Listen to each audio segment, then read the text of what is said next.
ทำการใดน้ำใจในสิ่งดีทำบุญให้ทานวันนี้ไม่มีใครว่าใครชังสมัยก่อนประทับใจปู่ย่าตายายวันพระไม่เคยเบื่อหน่ายจำได้ไม่ลืมสักครั้งเหตุใดวันนี้มีคนเข้าวัดน้อยจังอยากให้กอดอีกครั้งฝากความหวังกับคนรุ่นใหม่เชิญชวนทุกท่านเข้าวัดเข้าวารับศีลรับพรหลวงตาเสริมคุณค่าให้กับจิตใจกระทำความดีเรื่องนี้ไม่ต้องอายใครว่างจากการงานเมื่อใดเชิญชวนท่านไปทำบุญ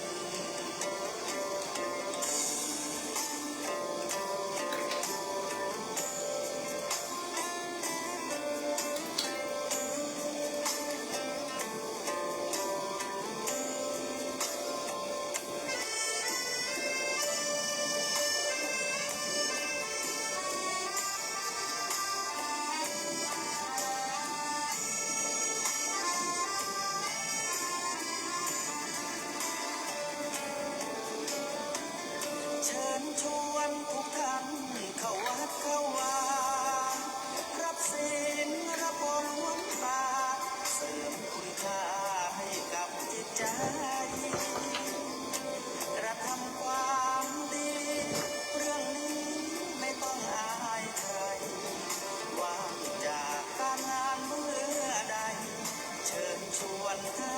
นไปทำบุญกระทำความดีเรื่องนี้ไม่ต้องอายใครฝากเพลงเชิญชวนหญิงชายอย่าอายเรื่องการทำบุญ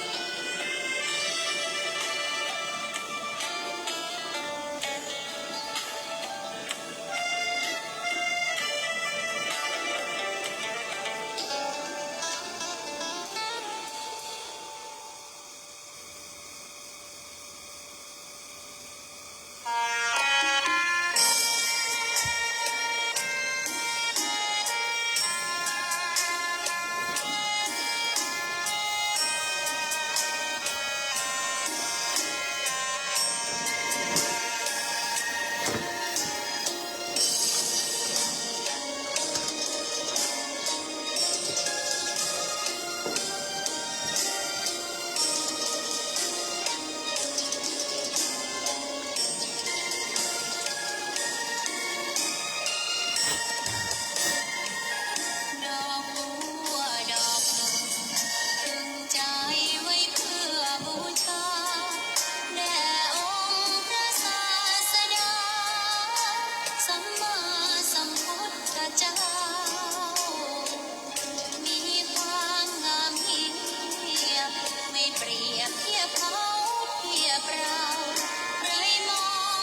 รุณสวัสดิ์ธรรมะสวัสดีสวัสดีกันโดยธรรมะในเจ้าวันนี้ขอนอบน้อมต่อพระรัตนตรัยแก้วเจ้าสามประการน้อมเอาคุณพระพุทธเจ้าคุณพระธรรมเจ้า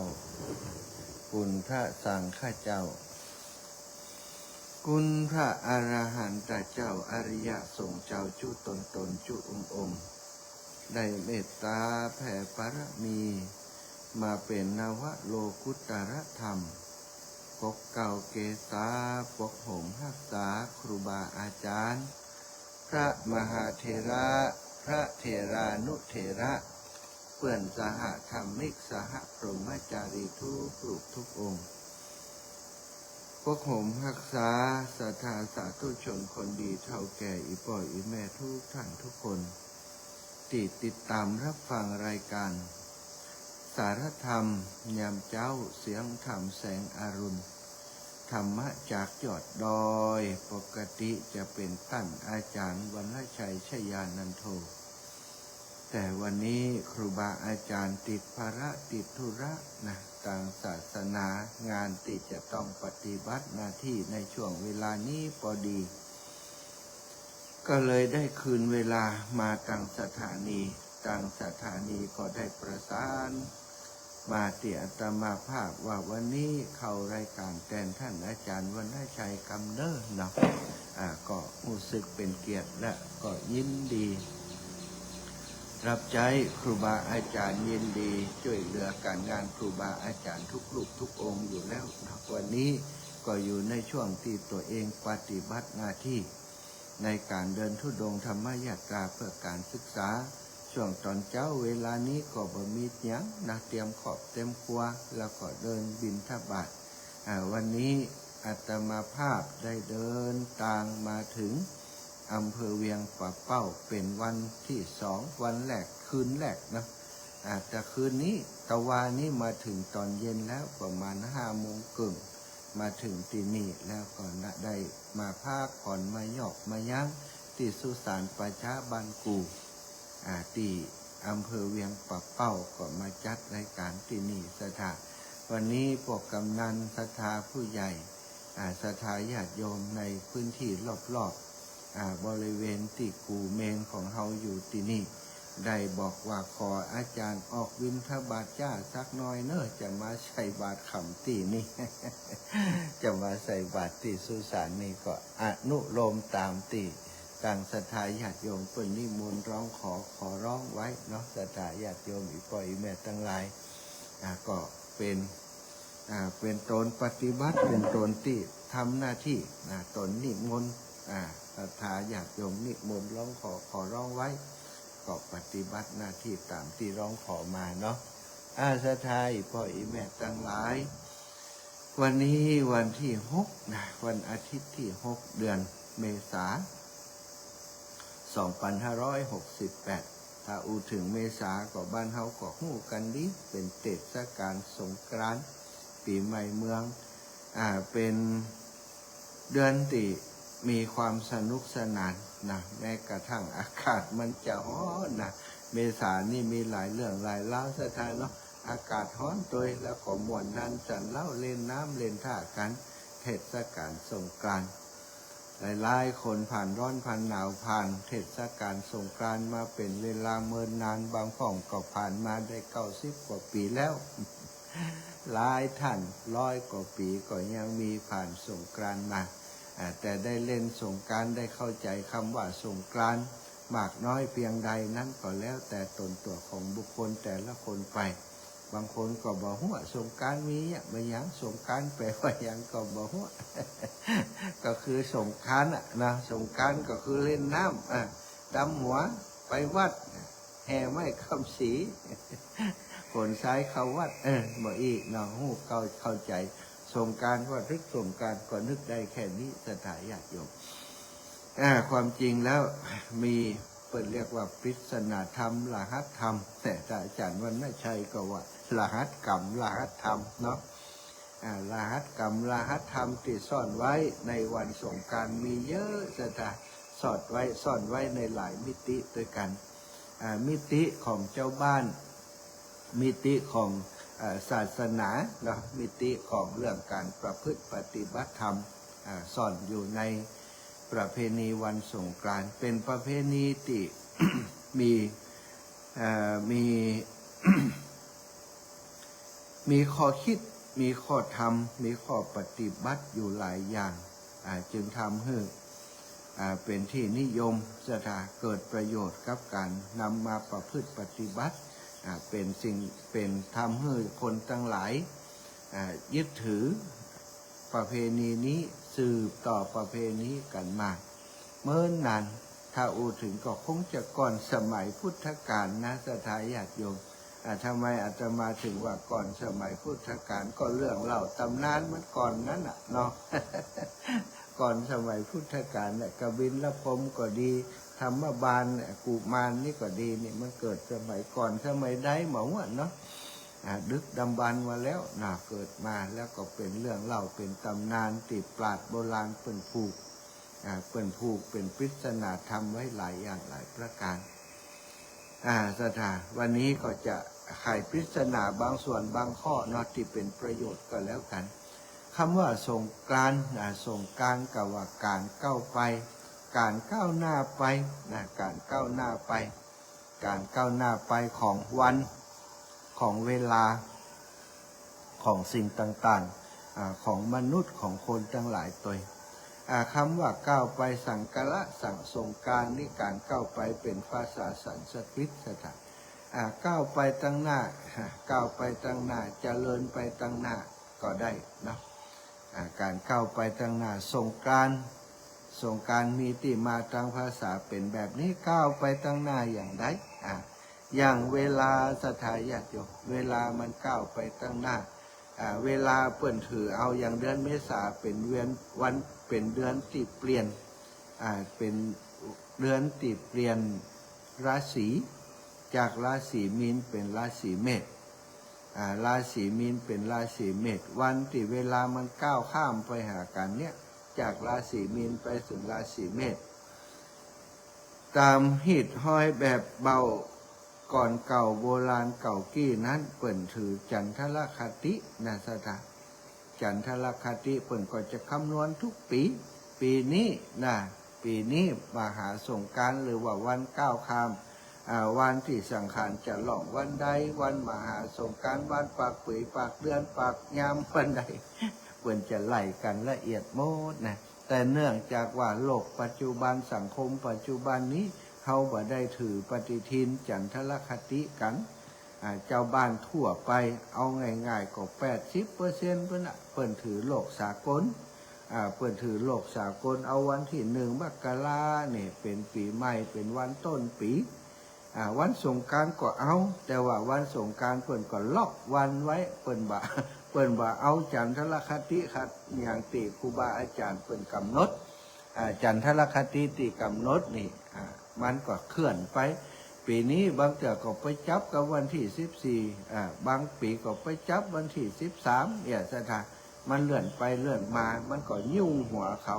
แล้วก็การยุดงานการประกาศยุดมันบ่แน่นอนสรุปแล้วปีนี้จะกล้าประกาศยุดวันใดมันเลื่อนไปกูปีต่างราชการก็ยุ่งเนี่ยก็เลยเอาเป็นราชการเอาเป็นวัน13 14 15ไป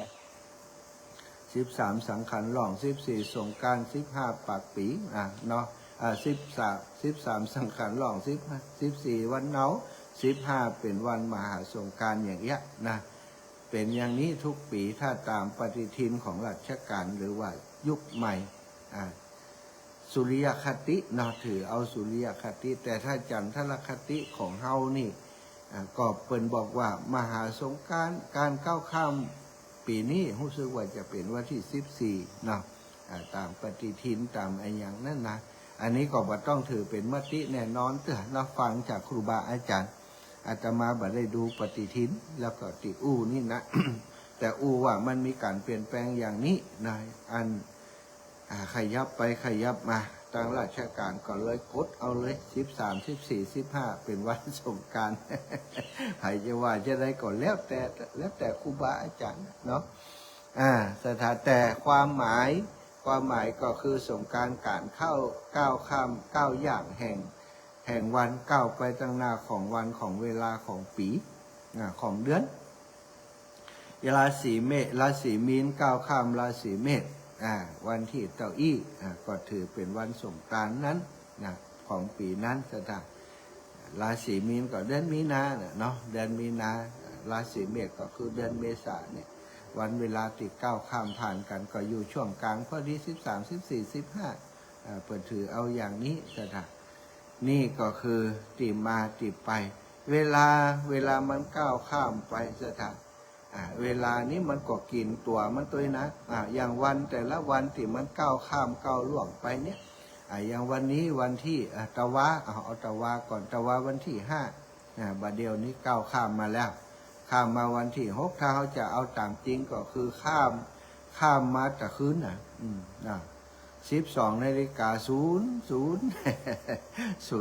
นาที00 วินาทีเวลานั้นคือเวลาที่ก้าวข้ามก้าวผ่านกันวันที่5หายไปแล้วโดนกลิ่นไปแล้วโดนมาบลืนไปแล้วภัยมาบลืนอาจารย์ก็มันนะมาบลืนตัวเก่าเวลามาบลืนกลิ่นตัวเก่าของเขาไป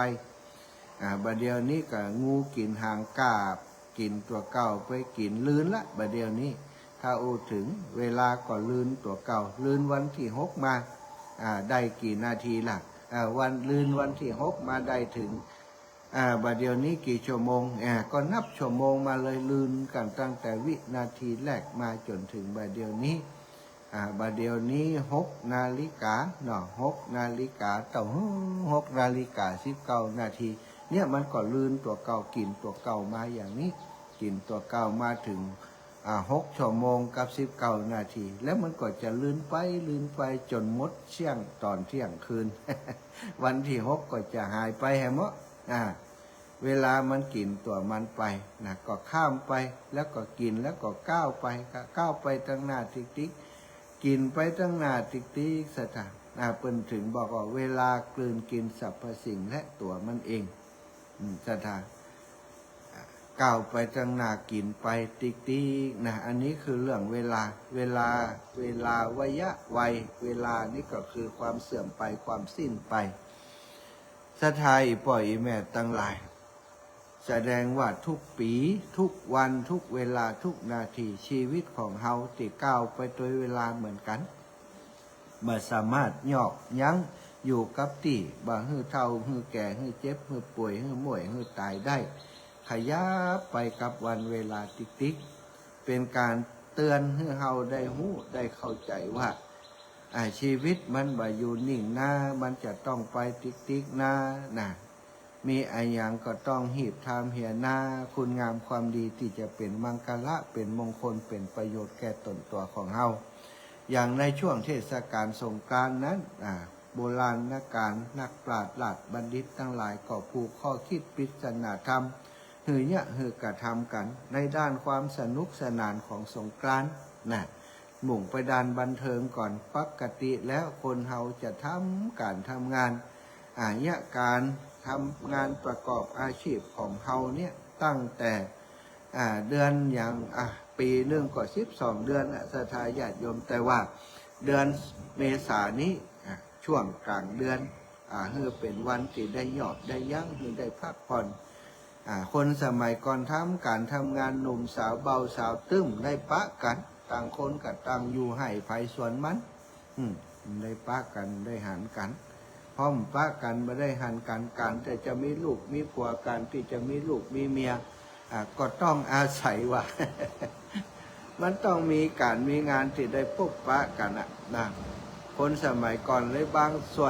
ส่วนใหญ่นี่ก็แต่งงานอยู่ด้วยกันในบ้านในจองหมู่บ้านนี้ปะกันบ่อยน้อยถูกยัดถากันจีบกันได้กันเป็นลูกเป็นเมียก็มีส่วนใหญ่ก็จะเป็นคนในชุมชนเป็นส่วนใหญ่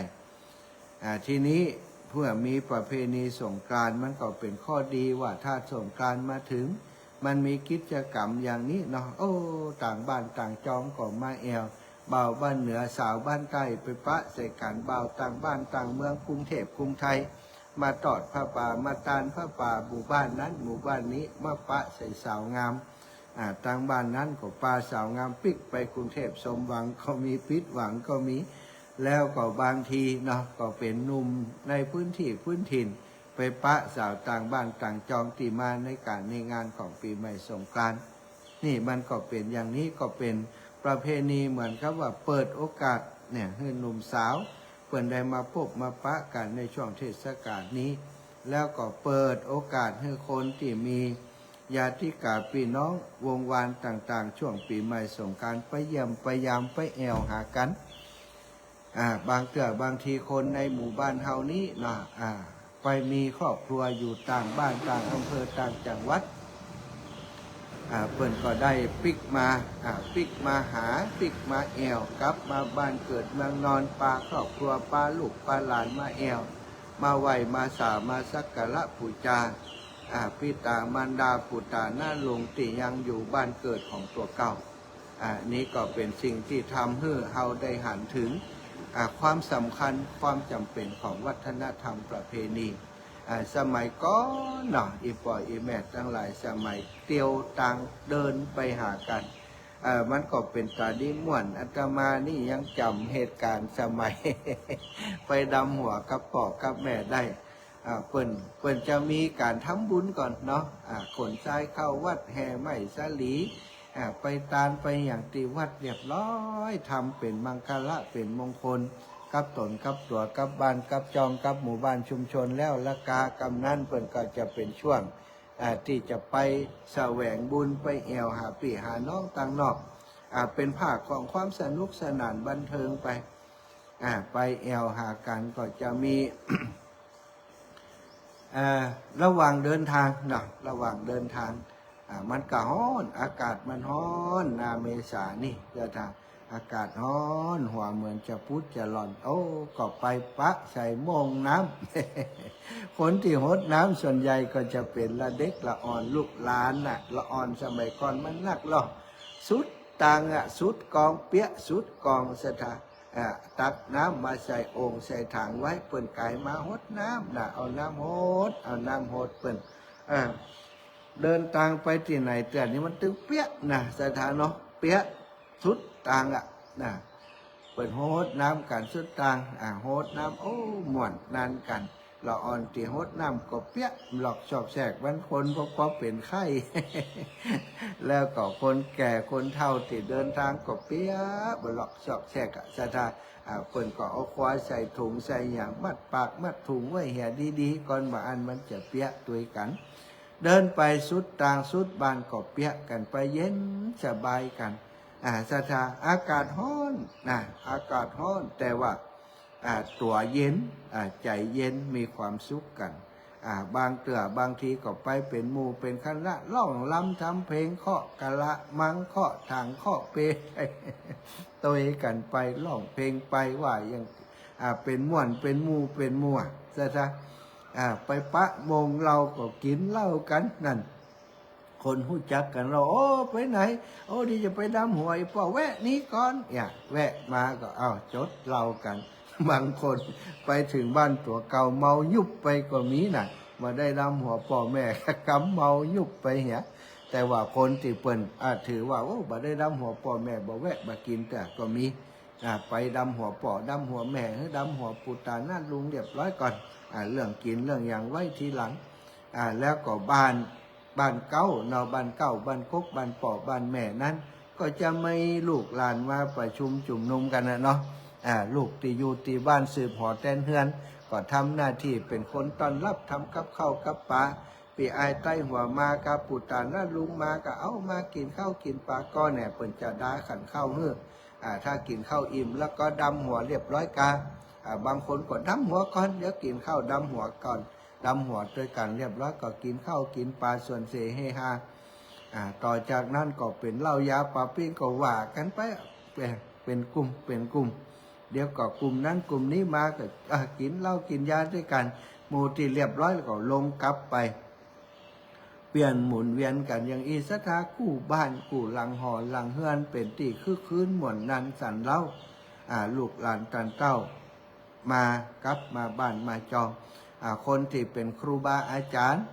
เป็นครูบาอาจารย์ผู้ประสิทธิ์ประสาทวิชา ที่อยู่ในหมู่บ้านในชุมชนสอนโรงเรียนแห่งนั้นแห่งนี้ก็มีลูกศิษย์ลูกหาที่บ่ลืมบุญลืมกุลกาไปแวะไปแอวหา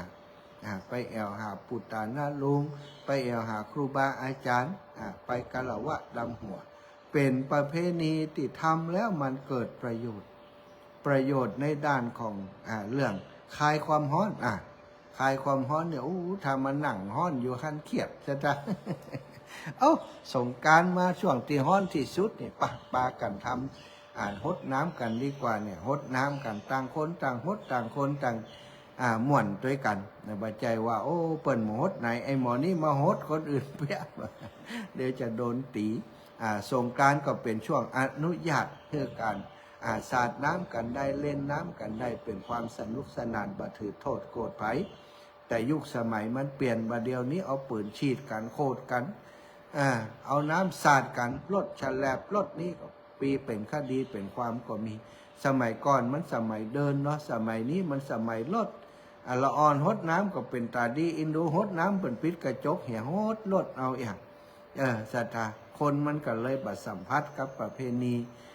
อันอบอุ่นอันสนุกสนานของสมัยก่อนสมัยนี้ฮดน้ำกลายเป็นปัญหาถึงคนฮดแล้วก็คนถูกฮดก็บ่เปิ้งใจเนี่ยบ่หุ้มบ่ชอบอยากทำให้ประเพณีส่วนนี้ก็หายไปแต่ว่าบัดเดี๋ยวนี้เขาหุ่มไปฮดกันตามคือเมืองตามในเมืองใหญ่ๆที่เล่นสงกรานต์กันซะท่าเอาถังใส่รถไปเอาน้ำแข็งใส่เหี่ยฮดกำนี่เย็นว่าเป็นไข้เป็นเมื่อยเข้านะมันก็เนี่ยล้ำไปเนาะแล้วก็มันสุดถนนที่เขาฮดกันนะคนนั่นฮดคนนี้ฮดคนนั่นมันตึงน้ำสลนอย่างจังเชียงใหม่กาลำปางกานี่สะดาต่างจังหวัดต่างเหนือเฮานี่เป็นคนต่างชาติก็มาแอวกัน แล้วก็ปะแป้งบัดเดี๋ยวนี้บางคนก็ปะแบบล้วนลามเปิดอยากก็กลายเป็นปัญหากลายเป็นคดีความจริงปะแป้งทะยะดีๆมันก็มีปัญหานะแต่ว่าทายะแบบลวนลามมันก็เกิดปัญหาบางแต่เปิ่นมีแฟนมาโตยหั่นเอามาคุยโจดกันก็มี ไปแอวปีใหม่มาได้เลือดได้อย่างมาเหี่ยก็มีอันนี้คือสิ่งที่ประเพณีมันมีวิวัฒนาการมาเนาะศรัทธาแต่ว่าโดยรวมแล้วมันเกิดประโยชน์มีความฮ้อนก็คลายความฮ้อนลูกหลานกตัญญูก็ได้มาทำบุญอีแม่นั่งนี่เลยตั้งเพื่อเขา7แล้วเนอะตั้งปุ่นได้7ตั้งแต่แม่ตั้งเอาวางไว้ วางท่านนะตั้งนี้7แล้วศรัทธามา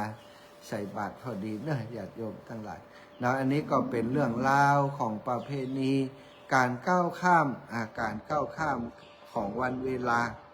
ก้าวย่างของวันเวลามันไปทางหน้าเจริญไปทางหน้า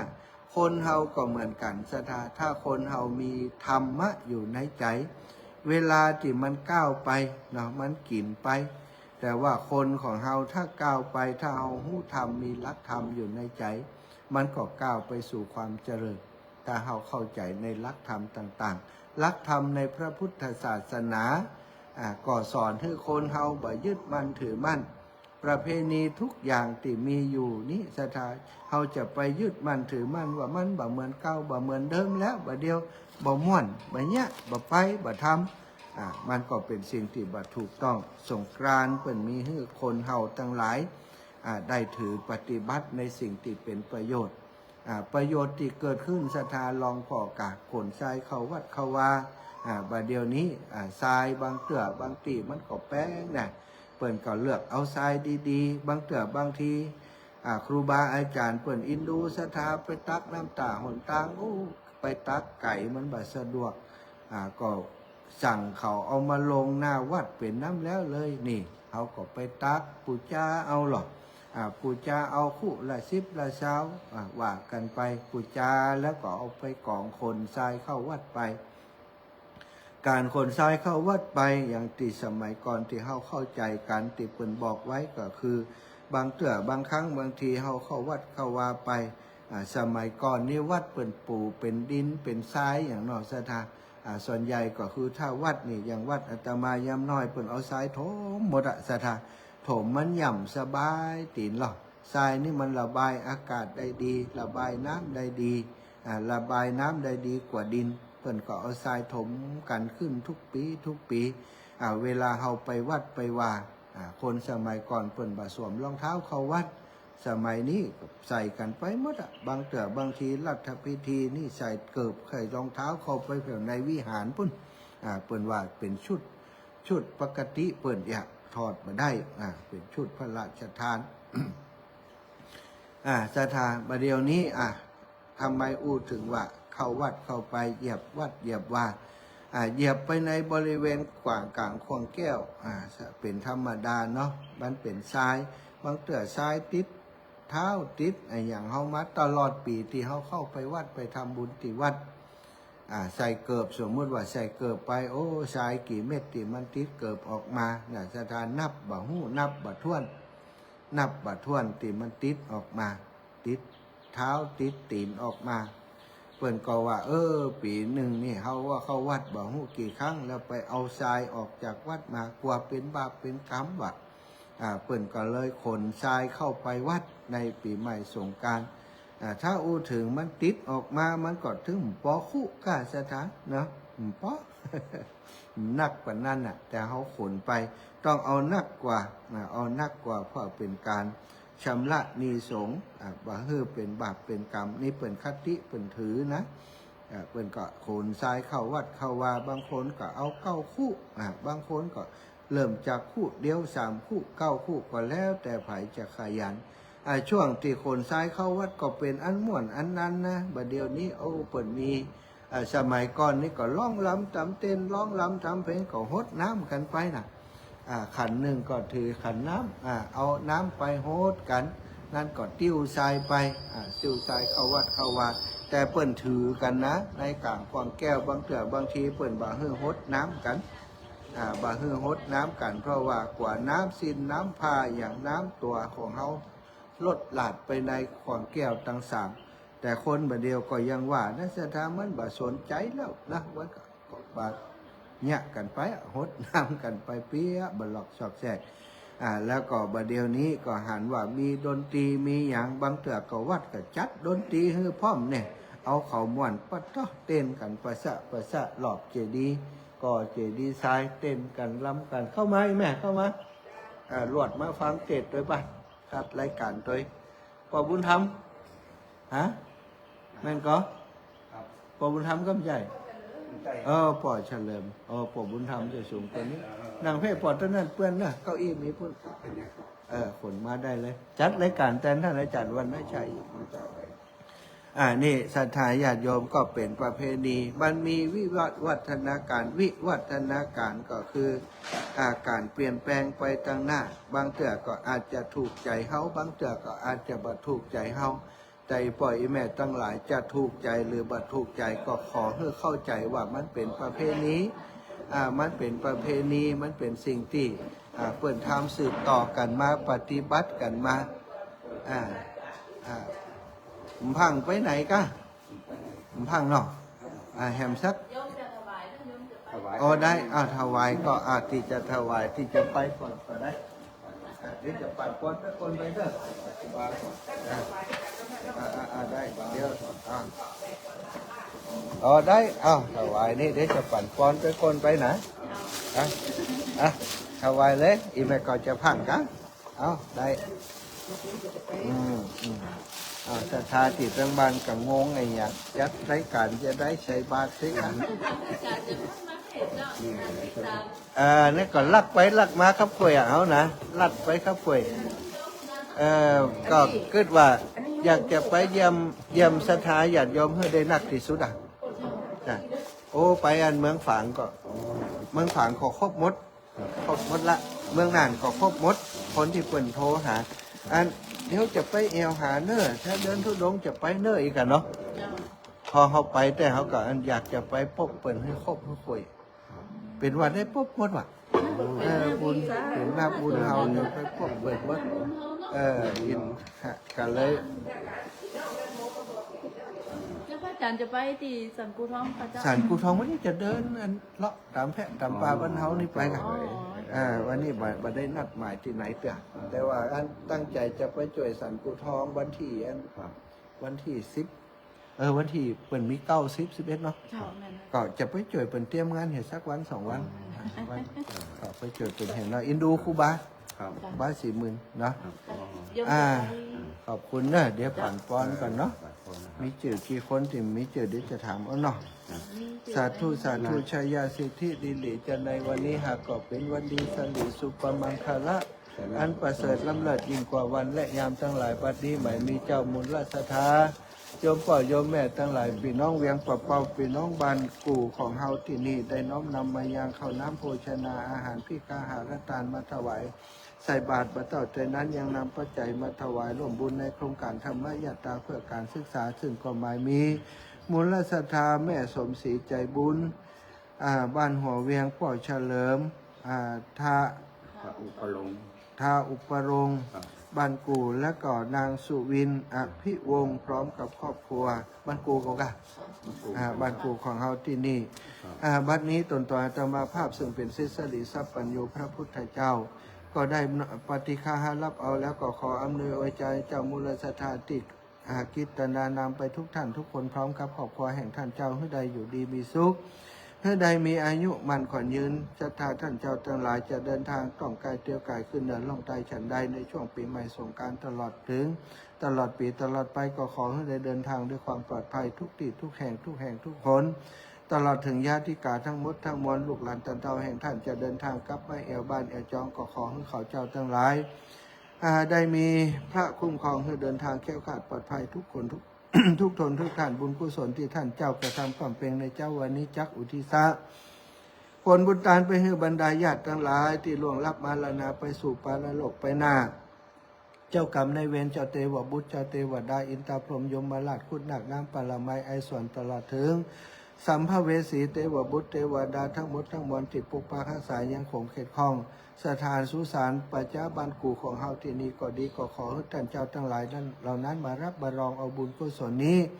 บุญกุศลทั้งหลายหมู่นี้แม้นว่าไปหอดเมื่อยามเจ้าให้ได้กลับกลายเป็นเข้างานไปถึงเมื่อยามลายยามควายก็ขอให้ได้กลับกลายเป็นแผ่นเสื้อแผ่นผ้าแม้นว่าไปถึงเมื่อล้นปุนลาให้ได้กลับกลายเป็นข้าวทิพย์น้ำทิพย์10ประการบุญสมปานที่เจ้ามูลสัทธาโยมแม่โยมพ่อทั้งหลายที่กระทำความเป็นในเจ้าวันนี้ ก็ขอให้ได้เป็นบุญเป็นกุศลที่ปกปักรักษาท่านเจ้าให้ได้มีอายุมันขวัญยืนนั่นจุงจักมีเตียงแต่ติลียะทาวาริวาหาชายาสิทธิอภิวาทนาสีลิสานิจังวุธาปจายโนจตาโรธรรมาวัฏันติอายุวันโนสุขังพลังนิพพานังปะระมังสุขาตั้งบานก็ห้าปอนไปด้วยเปิ่นเด้อทั้งเพศเปิ่นบักขางปอนนะ นี่คนไหนสมศรีนี่กะอ๋อยังมาแต่ละอีแม่ป้ากันมันเนาะแหมคนกะเขาคุ้นนะอีแม่ไปติดจอมพอมันก็ นี่ไปมัน อ๋อเขาอันนี้เขาหันอยู่ อันนี้เขาคุ้นหน้าเหรอ คุ้นนะ มันไข่ยาเขากึด โยม เขาไข่กึดไข่ปะเขากึด โอ้เ เปิดพอ เรา ตั้ง ไป คืน ก่อน สาธุสาธุ ดูตั้งคืนตั้งวิทยุ เออ โอ้ แต่หมูโหนักนะคนหมูโหนัก ลักมาเอา ถ้าจานลักมา ลักมาแต่ว่าแม่เทียมจันว่าจะให้เขาประกาศโอ้ยแม่ไปเนี่ยนะเขามันเขาจะเขาไข่ไม้แอวมันได้เนี่ย มีบุญกับพบพระกัน เนาะ จ้ะก็ทำของหมูเนี่ยได้เจ้า ก็ทำหูเพราะว่า ทำของหมูนี่ ปอบุญธรรมปงหนองนะเดี๋ยวก่อนถึงได้ป้ากันตีถ้าเปิ่นไปบันสันกูท้องกับป้ากัน ก็ทำเข้าไปไป ไปเอวจิ้มนะสันกูท้องเนอะอินดูคูบาเปิ่นมีปล่อยหรอกจ้ะสันกูท้องนี่ตีอันไม่ขจานกะ ติดที่เรียกไปนี่อย่างก็ตัวบ้านซื้อเนี่ยตุ้ยเข้าไปที่เขา สันมณะกะสันมณะสันสันกูท้องแหมตีสันกูท้องตานซุ่มตานนั้นห้องน้ำนี่ เจ้าอีแม่เนาะ chú ơi cái nó để mày hàng luồng vào nó chẳng กะ mất đói mày hàng luồng cái bà miên này อ๋อ nó chỉ sao ได้ นั่นนะครับ đói ạ ตู้อุ้ยนะ ผมจะล้าง ช่วงนี้ผมได้ดูแลตู้อุ้ยเดี๋ยวพุ่นอ่ะโอ้แต่เปิ่นว่าอันเปิ่นแข็งแรงเดี๋ยวคนอื่นก่อนอีกเปิ่นว่าสาธุเนาะขอบคุณในไลน์ก็เดี๋ยวก็จะนี้ละ ก็ได้เปิดสายละจ้าสาธุจ้าอ้าวสถานตังบ้านตอนนี้ก็เปิดสายกันแล้วกันเนาะในก็อู้จากันแล้วอ้าวเปิดสายให้ตังบ้านได้โทรเข้ามาก็สำหรับปีใหม่สงกรานต์คติธรรมวัฒนธรรมประเพณีอันใดติดีติงามเนอะศรัทธาหมู่เฮาก็ทำกันยึดถือแล้วก็ทำให้มันเกิดประโยชน์เปิ่นรดน้ำดำหัวเก้าก่อเจดีย์ซ้ายตานเจดีย์ซ้ายหายไม้สลีเนาะก็ทำตามที่เฮาเคยทำกันขอบคุณอีแม่เนอะแม่ไม่เจอนี่อย่าแม่อย่างก็ฮะโอ้แบบนี้กะ จันทาวันสิยาวันหมูว่า อืมแม่จันทา วันสิยา ขายมันหยังถึงว่านี่ ขายก๋วยเตี๋ยวขายข้าวเตี๋ยวมาถวายเนี่ยจ้ะ อ๋ออยู่ที่ใดฮัน อยู่ตีแม่กาโถเวียงเจ้าก่อกำนันสีทันฝืนไปแวะ อ๋อ คืนนี้ แม่จันทาก็มีแม่จันนะ ทาวันสิยา แม่จันทาวันติยาก็เดี๋ยวจะได้นี่นะสาธุเนอะแม่จันทาเนอะสาธุโอ้อันนี้ดีเจจากเมืองเป้าปะนี่สาธุพี่น้องสองคนหน้าเหมือนกันอ่ะ อันนี้ปัจจัยของผม500ปัจจัย อ๋อสาธุฮะล่ะอ๋อล่ะบ้านใต้อยู่เป้าเนาะเป้านี้บ้านหยังโอ้การต้องไรหน้าไหนอาจารย์ไปนอนประจ้าฮันของวัดสวนวัดสุพรรณน่ะเปิ่นไปนี่น่ะ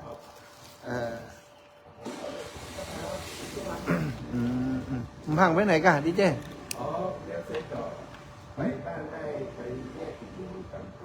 อ๋อแยกกินกันเนาะ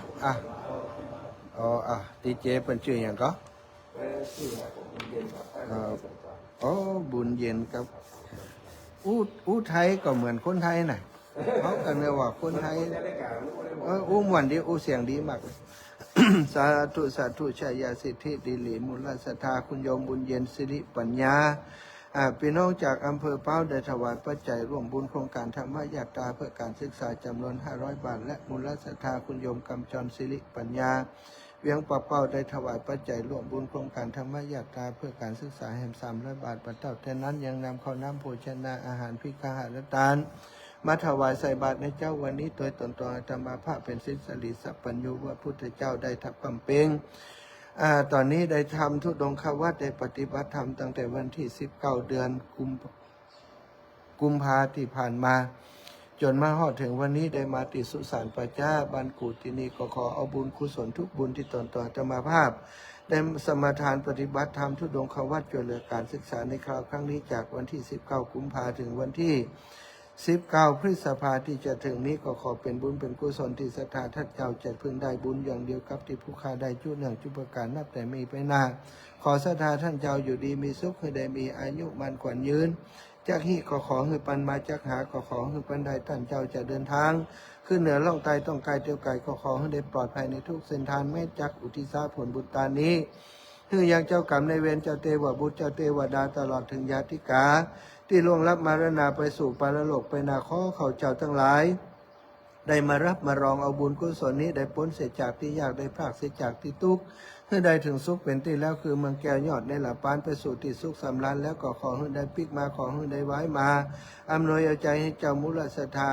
อยู่ดีมีสุขอายุมันขวัญยืนมั่งมูลตุ่นเต้าจะเดินทางก็ขอให้ได้ปลอดภัยในทุกเส้นทางยะถาวาริวหาอภิวาทนาสีลิสานิจังวุธาปจายโนจัตตารโอธรรมาวัฏันติอายุวันโนสุขังพระลาสาธุเนอบุญหักษาบุญหักษาดีกันแหละเลย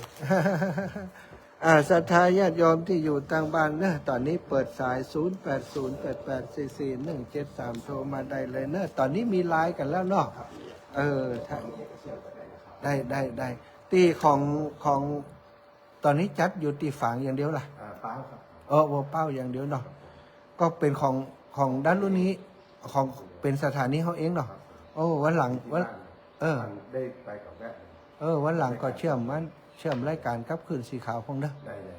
เป็นประโยชน์คุณดารุณีเนี่ยแกมอบเวลาให้กับคืนสีขาวหลายสถานีอยู่ ทุกวันนี้ตีเมืองน่านเมื่ออย่างที่ได้ฟังก็ของแกนใช่มันก็เป็นประโยชน์ในเรื่องของอันเป็นบุญหนุนเขาเนาะเป็นบุญหนุนเขาเพราะเขาบ่ได้เตดเอง แต่ครูบาอาจารย์เป็นเตดแต่เขาเป็นเจ้าของสถานีเจ้าของเวลาเจ้าของมอบเวลาให้แล้วก็คนที่เปิ่นอยู่ตั้งบ้านเนี่ยเปิ่นได้ฟังเนี่ยบางตีมันเป็นจุดอัพสถานีมันส่งมาถึงถ้าของเขาส่งไปถึงก็ทำให้คนเปิ่นได้ฟังหลายๆคนเปิ่นฟังธรรมะชีวิตเปิ่นดีขึ้นเนาะก็ฝากไว้ถ้ามีโอกาสกันนี้เดี๋ยวอาจารย์ไปปุ่นจะแวะหาสาธุเนอะแหละจีว่าเนี่ยท่านสุชาติอันนี้เบอร์30นี่เดี๋ยวไปพะเยาเหรอเอารถตู้ไปเพิ่มไปถึงแม่นี่ใครก็แฟนของกำจรนี่เปิ้นขับรถกะเปิ้นจะไปพะเยาครับก็ใจปีแม่อันสีดาเขาจะไปด้วยกันเนี่ยใจได้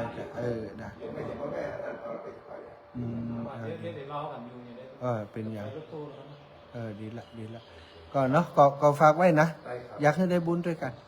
นะเป็นสิ่งบุญบางแต่มันทำไงเขามีสถานีซึ่งเขาประกอบธุรกิจอยู่แล้วถ้าเขาพอจะมีเวลาแบ่งเวลาได้มันจะเกิดความสุขในใจเขามีโยมที่เปิดมอบและเวลาให้กับสถานีแล้วเปิดฟังรายการวิทยุแล้วมีคนอู้ถึงสถานีของเปิดแล้วบอกว่าจากบักกรมาได้ฟังธรรมะเป็นคนซึมเศร้าเป็นคนที่เหมือนกับบ่อยากมีชีวิตอยู่ถึงวันนี้ก็ได้ฟังธรรมะแล้วก็มีความสุขช่วงโมงครับมันมีหลายช่วงเนาะตีสามถึง7 โมง 8 โมงนี่นะตีสามหรือนะของขึ้นสีขาวมันจะมีครูบาอาจารย์ซับเปลี่ยนกันไหมอย่างอาตมานี่วันจันทร์ตี 3ถึงตี 5แล้วก็6 โมงช่วง6 โมง 7 โมง 8 โมงนี่ก็มีคนจัดอยู่แล้วก็ข้ามไปตอนบ่าย3 โมงถึง 5 โมงแล้วก็ยาวไปถึง4 ทุ่มซึ่งมีคนจัดนะมีครูบาอาจารย์จัดถ้าเขาสะดวกช่วงใดที่เวลาช่วงนี้เขาเปิดเพลงไว้ได้เขาก็ลิงก์ช่วงนั้นไปเนี่ยมันก็จะเป็นโกดประโยชน์กับเขาได้การไปเชื่อมกันเลยเขาได้หมดอันเดียวมันลิงก์ง่ายพอเขาช่วงสปอร์ตเขาก็ใส่สปอร์ตเขาเหียใช่ต้นชั่วโมงก็ใส่สปอร์ตเขาเหียจบสปอร์ตเขาแล้วเขาก็ทำมาของครูบาอาจารย์เกิดประโยชน์หลายลูกนี่ผมมาหลายเดือนสาธุน่าเหมือนกันนะปีน้องนะมาแฟนก้า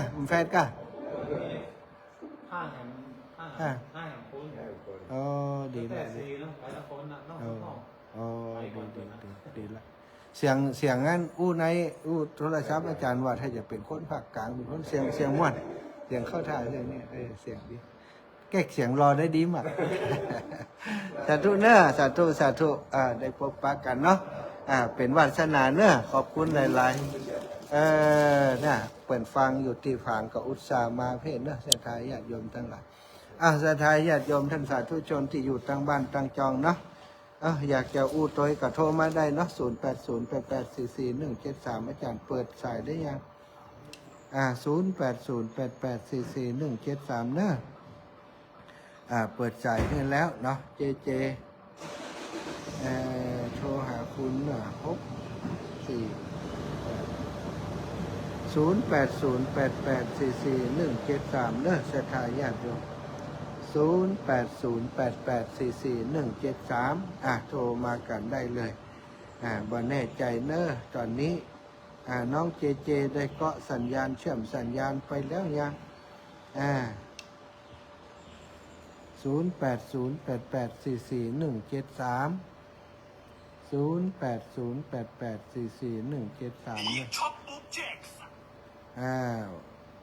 เสียงอย่างสีดับปิ้งฮะลางบอกเวลากันพิษกะเขาก็ไม่ได้เช็คนะ ว่าได้เช็คว่าเขาก็ช่วงเวลาใดสามเณรลักบอก6 โมงถึง7 โมงนี่นะก็เข้ารายการตามนี้เนาะแต่ฟังเสียงและสีเงียบปิ้งนี่ไม่ใช่ จบข่าวนี่จบข่าวนี่ไปได้ยินอย่างนี้ พูดขึ้นมาเป็นนางฟ้าแล้วโอเคอย่างนี้ถ้ามันเป็นเทพพูดพูดรู้เรื่อง สาธุนะ ใช้ธรรมะพูดกันให้มนุษย์ได้พูดไม่รู้เรื่อง สาธุสาธาเมื่อมาเชื่อมสัญญาณก็ขอโอกาสกับอีกนะ